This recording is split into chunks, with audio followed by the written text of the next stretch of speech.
you've taken the other stance pretty recently. You started getting on the green screen train. Tell me, green screens, overrated or underrated? Oh, underrated. Underrated, Okay. absolutely. I mean, I actually first started using a green screen 2 years ago.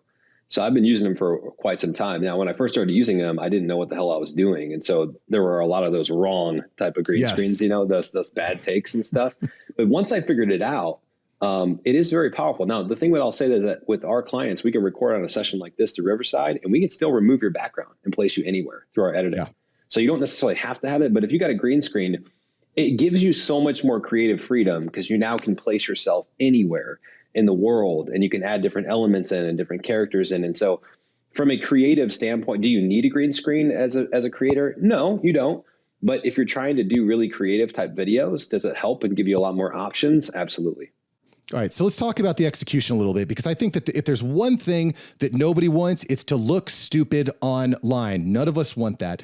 And pretty commonly when I'm seeing green screens, like you're seeing like all these fuzzings in the background, or you're seeing like weird folds in the green blanket or whatever's behind. What can we actually do so that we look good on a green screen, Alex, please?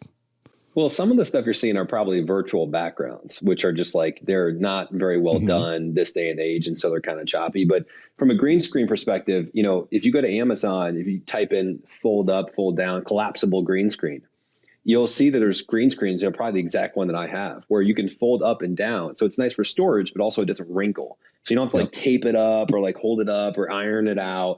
And I've used that same green screen now for, honestly, I think it's close to 2 years. I think I pretty much had this one since day one.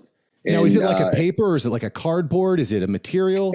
It's like a cloth material, right? And it folds up and folds down with the kind of the plastic contraption. And so it's sturdy. I mean, I've used, I don't even know how many videos I made, over 100 for sure, through that same green screen. And so, it's pretty easy. My setup, I'm actually going to do a YouTube video called "How to Create Your Own Green Screen Studio for Less than $300 or $350 or whatever it is," because it's not expensive. I have cheap lights that were like $39 on Amazon. There are 2 lights on the side. I have a cheap ring light that just went out on me, and then I have a Logitech camera, which I think is $100-something, and then a Yeti mic.